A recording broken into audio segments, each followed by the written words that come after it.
¿Qué tal? ¿Cómo les va? ¿Cómo andan? Santa Fe, Ñuporá. Ustedes y nosotros comunicándonos a través de Canal Rural. Con el mate, como siempre, nuestro compañero. ¿Sabe de qué vamos a tratar hoy? Dos ingenieros agrónomos, conocidos en gran parte del país por su trabajo, pero en distintas actividades. Cada uno de ellos.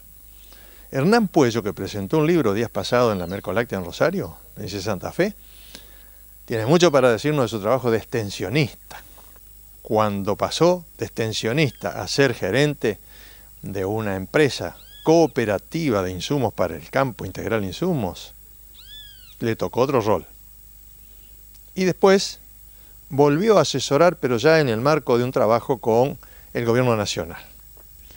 Pero de todo esto Hernán nos va a contar, Hernán Puello. Hombre que fue maestro, que un tiempo dio clase y después, cuando pudo, hizo el servicio militar y empezó agronomía. Y se recibió ingeniero agrónomo, ya poco más grande. Es interesantísima la charla. No hay nada para desperdiciar. Y el otro, un amigazo también, el ingeniero Héctor Catena, que primero trabajó en el INTA, al lado de Israel Feldman, un queridísimo amigo, también un jerarca del control de maleza, aquella época del Vinal en Formosa. Y después INTA Rafaela, INTA San Pedro. Y se hizo un especialista al lado de Agustín Mitidieri. Ustedes se han de acordar de Agustín Mitidieri, el hombre que estudió las malezas en la Argentina. Ese es Héctor Catena, que después pasó a dirigir una empresa muy grande de insumos agrícolas, de fitosanitarios. Y cuando terminó su actividad allí, la actual es asesorar instituciones y empresas. Y lo encontramos en la Guillermo Alemán de Pilar y le preguntamos qué estaba haciendo y con quién y cómo lo hacía. Esto es el programa de hoy. Y empezamos Santa Fe, Ñuporá.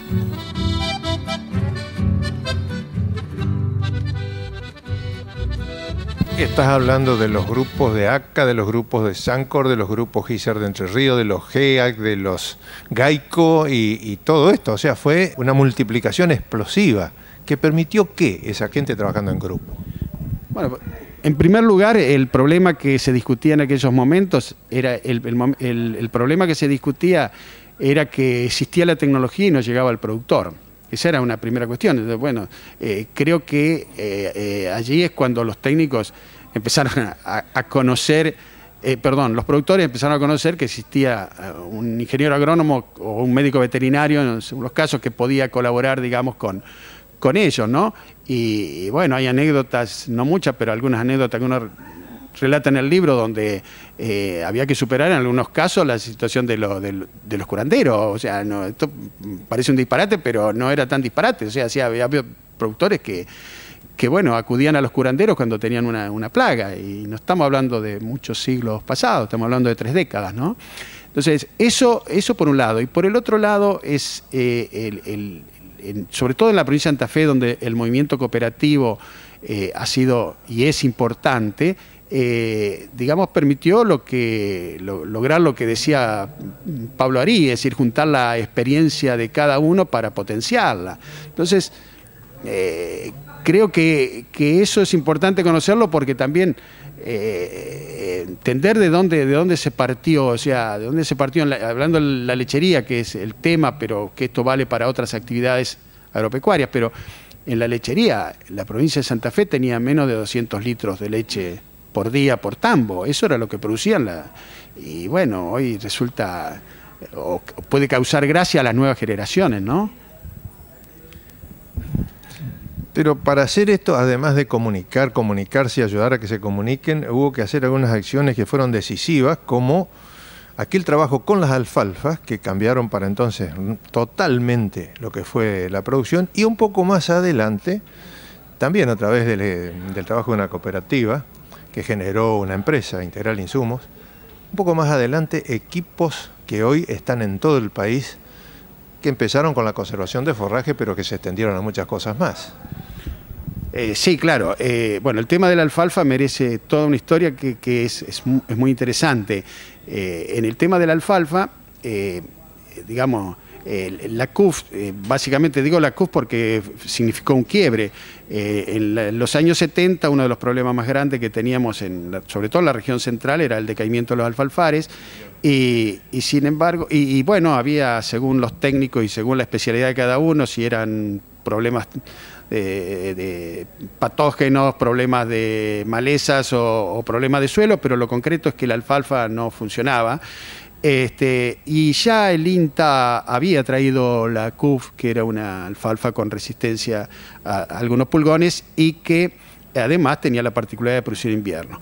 La alfalfa CUF, digamos, estaba ya en la Argentina y sin embargo, y aquí es donde el tema de la extensión yo creo que es fundamental, porque el problema no es generar o tener información, sino que esta información acceda y que además pueda el productor acceder a ella. Y yo creo que aquí fue relevante la labor de las cooperativas y vale citar, como cito en el libro, la cooperativa de Villa Trinidad. ¿Por qué? Porque la cooperativa de Villa Trinidad fue la primera, junto al ingeniero Ansardi como asesor, fue la primera en agarrar y jugarse a traer 1 o 2 contenedores de esa alfalfa. Y además después, a la pucha, era julio y la gente que iba a la feria de Villa Trinidad se encontraba con que Mañano, que tenía campo enfrente de la feria, tenía verde y todos los demás no tenían verde. Era impresionante, es decir, era llamativo. Y bueno, y ahí fue cuando se decide de producción primaria de Sancor invitar a la gente de Villa Trinidad al Consejo de Administración de Sancor y que cuente sus experiencias con la alfalfa. Y claro, la distribución de la producción a lo largo del año era distinta, donde se sembraba alfalfa, CUF, hablemos de CUF porque en definitiva la alfalfa sin latencia, pero era CUF la alfalfa, podía haber otras también, pero la más significativa. Y bueno, a partir de ahí es que Sancor decide comenzar a importar en cantidad, que ya lo estaba haciendo ACA también antes que Sancor, pero de cualquier manera, como ACA tiene un perfil más agrícola, el impacto, digamos, no fue de la magnitud que tuvo en Sancor, importando grandes cantidades. Eso produce un quiebre. Después, bueno, la historia de la alfalfa es mucho más larga y rica, digamos, pero lo que dice Oscar del tema de las maquinarias. En las maquinarias ya había una tradición de uso de maquinaria cooperativa, tanto en las cooperativas de Sancor como también en la región central. El caso del trébol había experiencias muy interesantes. Pero en las cooperativas era más fácil porque ya estaba la estructura, ya había el concepto, ya había la idea, no había que ir a explicarlo. Entonces, fue muy fácil, sobre todo cuando se produce, en los 80 también, el tema de los rollos. Es decir, al ya no quedar mano de obra para mover fardos. No, primero que no había alfalfa, segundo que no. Entonces, había que... Entonces, el rollo ahí significó un paso pero muy importante, que además, en el caso particular de la CUF, un hecho de singular importancia fue que todo lo que guitarreamos los técnicos para decirle a los productores que había que usar el alambrado eléctrico, se terminó con el tema de la CUF, porque como, al igual que pasó con la soja, la soja no la conocía, entonces el técnico decía que hacer esto, el productor lo hacía. Con la CUF sucedió lo mismo. Mire, esta es una alfalfa que crece en invierno, pero para que dure, tiene que sí o sí usar el alambrado eléctrico porque tiene la corona alta y entonces la vaca se la va a comer. Y el productor, con tal de tener alfalfa en invierno como tenían estos otros que habían sido los pioneros, decía, bueno, ¿cómo hay que hacer? Y a partir de ahí, bueno, hoy ya no vemos pastoreo continuo.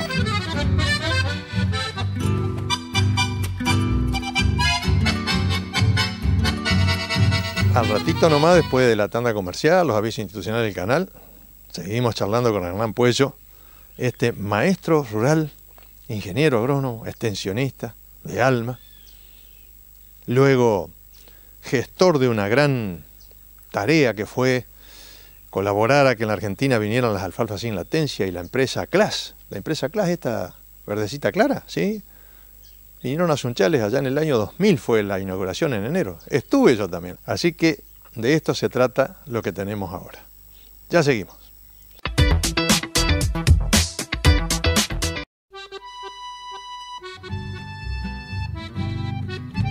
Yo creo que aquí en el libro es una palabra que es la palabra catálisis.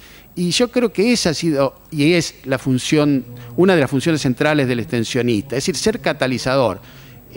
Los que conocen de química saben que el elemento catalizador lo que hace participa acelera un proceso químico sin él ser parte en sí del proceso interviniendo. Y aquí también, porque en definitiva la revolución productiva la hacen los productores. Es decir, son ellos los que producen, son ellos los que trabajan, son ellos los que han pasado de 200 litros por día a 5.000 litros por día. No es el técnico es un colaborador que cataliza el proceso. Los procesos en un mundo globalizado se dan, tarde o temprano se dan, pero no es lo mismo que una técnica que es útil tarde 10 años a que tarde 3 años. Bien, eso es el extensionista, el catalizador, pero el emprendedor, el que pone en marcha un negocio en donde participa también, pero que ese negocio posibilita tener semillas de alfalfa con esas características producidas como la CUF, producidas en el país, con convenios externos, permite tener máquinas que no se soñaba tener para prestar servicios también en grupos. Y esa parte, la parte del empresario Hernán Puello, por supuesto con la empresa detrás. ¿Cómo fue? Bueno, aquí un colega y amigo me dice, leyendo el libro, me dice: Hernán, pero vos no te referís a la parte de ejecutivo. Entonces le digo: no, yo seguí siendo extensionista en esa parte, porque la realidad es eso, es más. Muchos vieron a mí un ejecutivo, y yo la verdad que ejecutivo puede ser como para ejecutar, digamos, pero no como un hombre de empresa, sino que entendí, y creo que los que están en extensión conocen cómo es el tema este de querer, saber y poder. Y siempre se dijo que el extensionista o la extensión trabajaba sobre el querer, o sea, motivar al productor para el cambio, sobre el saber, enseñándole, pero que el poder era algo que escapaba a la extensión. En el ámbito cooperativo se tiene la suerte de que, como hay una empresa por detrás, es posible colaborar, contribuir al poder. Y ahí viene el otro gran golpe, ¿no es cierto? Gran golpe o gran quiebre que significó en la lechería el tema de los hilos. No es decir, y acá, digamos, muchos me asocian a mí con el tema en el caso de las picadoras y demás, pero yo creo que es el movimiento cooperativo, es decir, haber tenido tanto en el Consejo de Administración de Sancor como en la Comisión Administradora de Integral Insumo, un grupo de gente que se dio cuenta que, claro, dice, si tenemos que poner $500.000, pero $5.000 cada uno de 100 productores, y tenemos esa máquina grandota que vino la vez pasada y nos hizo silo en un rato, no es tan difícil, y además nos dan un crédito a 5 años, a una tasa que para mí era alta en dólares, estaba en el 1 a 1, el 18% es altísima en dólares, pero no obstante los números cerraban, y ahí se produce esa revolución que se hubiera producido de cualquier modo, porque las cosas, reitero, van sucediendo. Lo que yo creo, y esta es una parte que da para mucho, y en el libro no se analiza en profundidad, pero yo creo que hay que entender que el movimiento cooperativo puede hacer muchísimas cosas más de las muchas que ha hecho, tratando de aprovechar ese potencial que le da la organización empresaria. El largo camino que has recorrido, Hernán, está plasmado en el libro. Hay un camino por delante para Hernán Puello. ¿Cuál es? Bueno, hay un motivo por el cual dice primera parte. La vocación, digamos, la vocación que a uno lo llevó a tratar de contribuir con muchísima gente, contribuir a que mejoren los tambos, en algún momento, y a lo largo incluso sobre todo de mis años en Sancor, pero también en el Ministerio de Agricultura, uno ha tenido posibilidad de visitar otros lugares del país donde hay leche.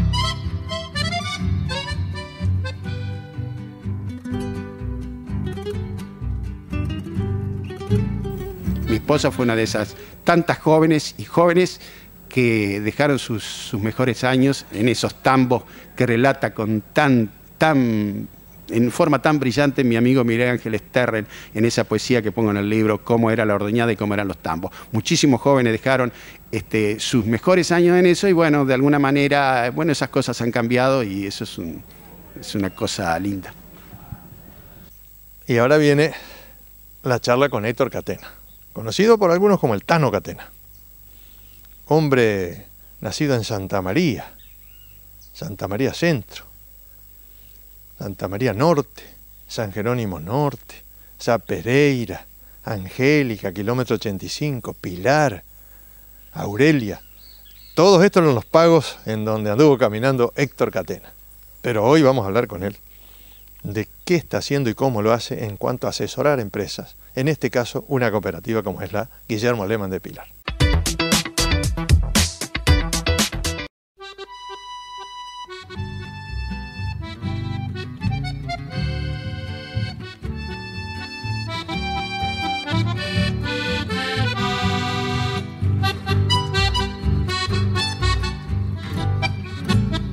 Héctor, luego de paso por empresas muy importantes, estuviste lanzándote a la actividad autónoma.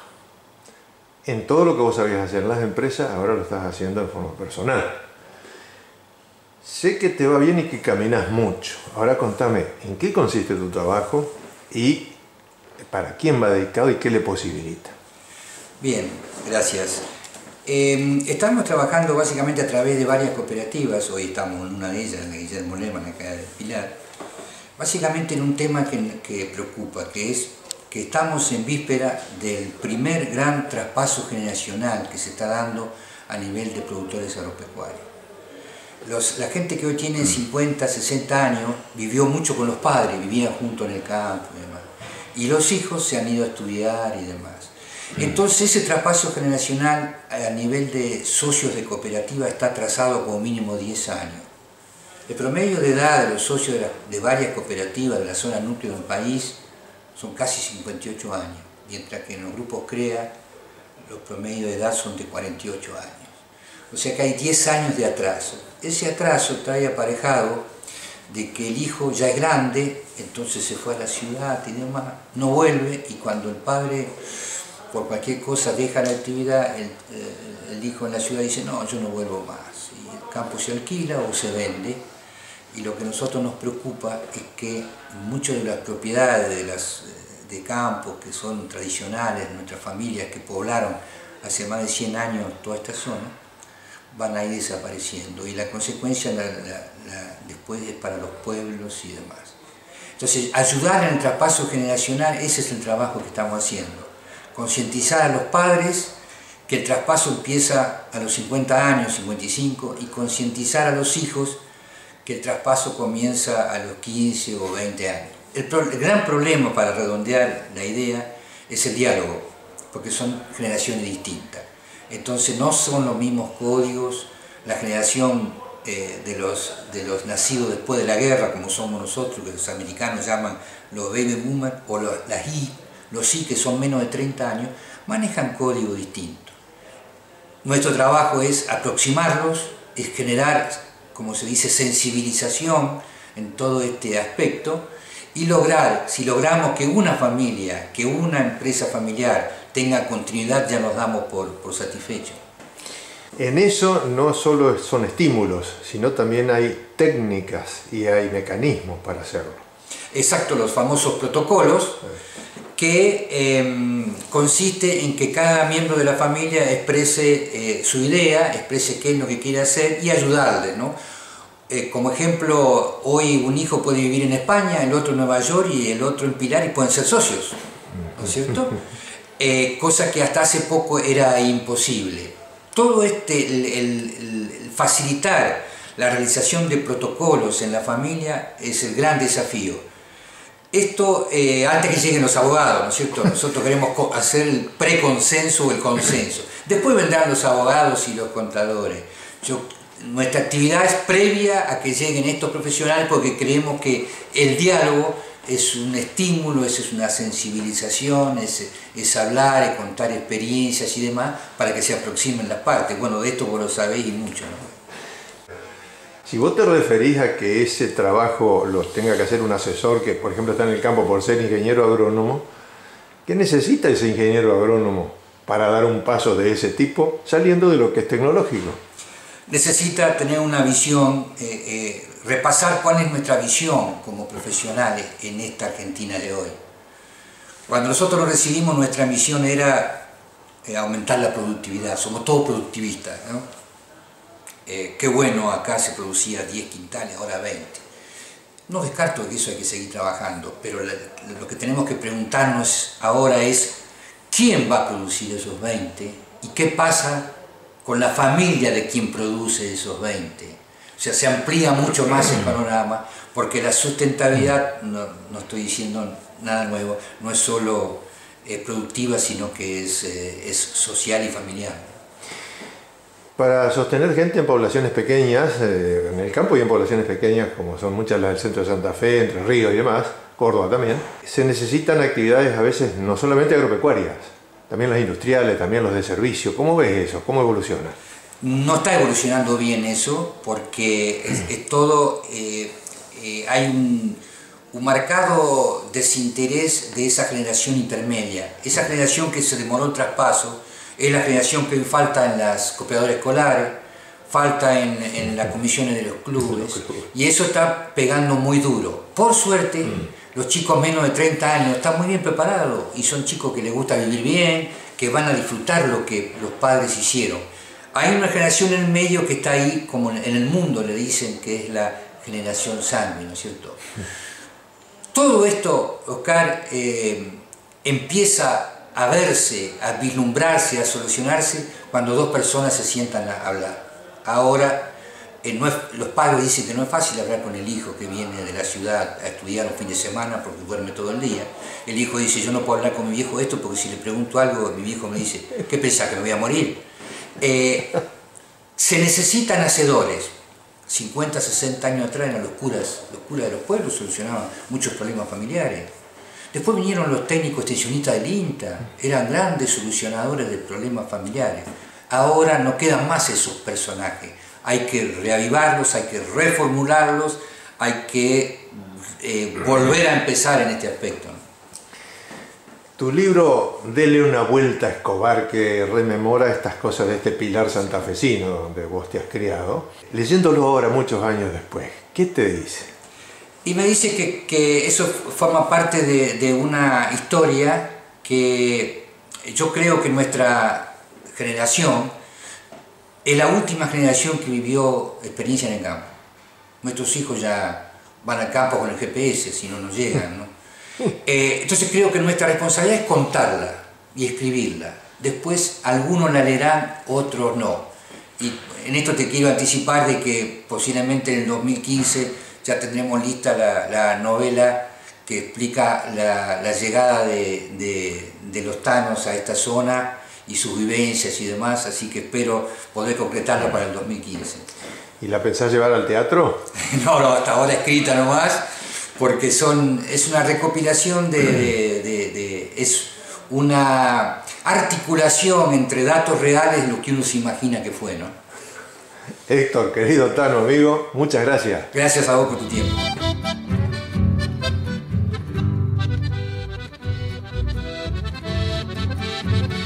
Bueno, gente, gracias por estar junto a nosotros a través del Rural, como siempre. La semana que viene, si Dios quiere, estaremos de vuelta acá para comentar más cosas, para que la gente le comente a ustedes más cosas. Muchas gracias, hasta entonces, Chau.